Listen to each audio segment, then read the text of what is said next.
Bonjour à tous, je voulais vous proposer aujourd'hui un petit retour sur la première partie, les 4 premiers huitièmes de finale de cet Euro 2024.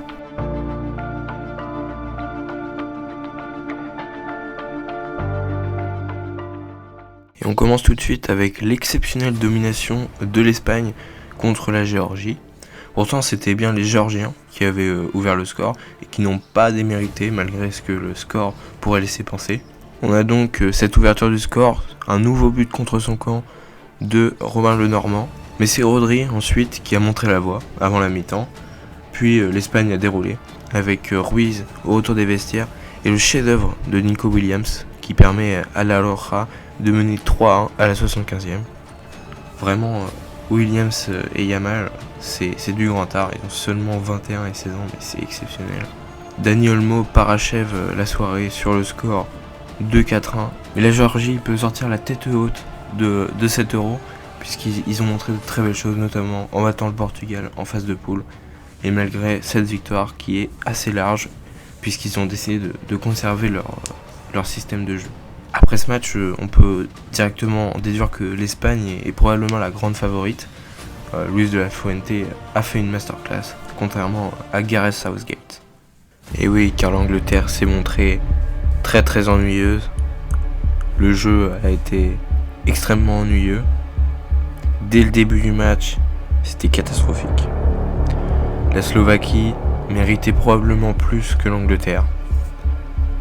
C'est une sorte d'antithèse de l'Angleterre.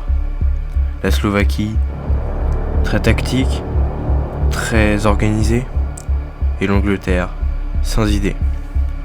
C'est bien les Slovaques qui ouvrent le score, et qui tiennent d'ailleurs le score pendant 70 minutes, mais qui craquent au bout du bout face à un but sensationnel de Bellingham.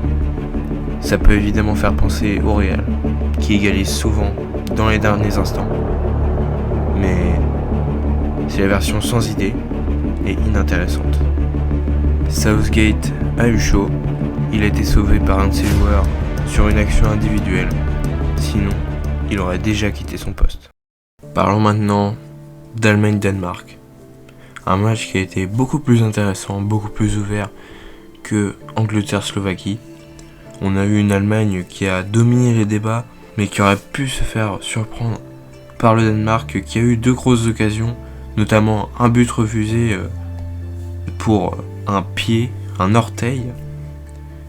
Et ensuite le match s'est décanté avec un penalty tiré avec clairement des ruptures dans la course d'élan de Kai Havertz. Clairement, pour moi, il aurait dû être retiré, mais passons là-dessus. Ensuite, les Danois ont beaucoup plus laissé l'Allemagne passer du fait qu'ils devaient remonter. Et ça s'est traduit par un deuxième but et énormément d'occasions ratées pour l'Allemagne. Mais c'est pour ça que l'Allemagne n'a pas totalement été convaincante. Ils auraient pu gagner beaucoup plus largement. Pour leur confrontation face à l'Espagne, pour l'instant, comme beaucoup de gens, je partirais plutôt sur l'Espagne. On va terminer avec Suisse-Italie. Et la Nati n'a pas fait dans le détail, ils ont littéralement écrasé l'Italie. 2-0, c'est même pas énorme pour signifier à quel point l'Italie s'est fait broyer. Leur premier tir cadré, c'était à la 75e.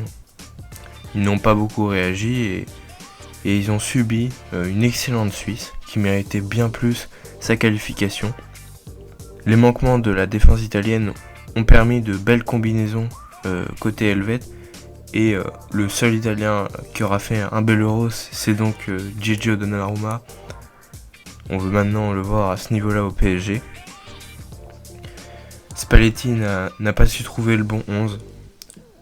L'Italie s'est montrée basse, défensive, mais sans agressivité.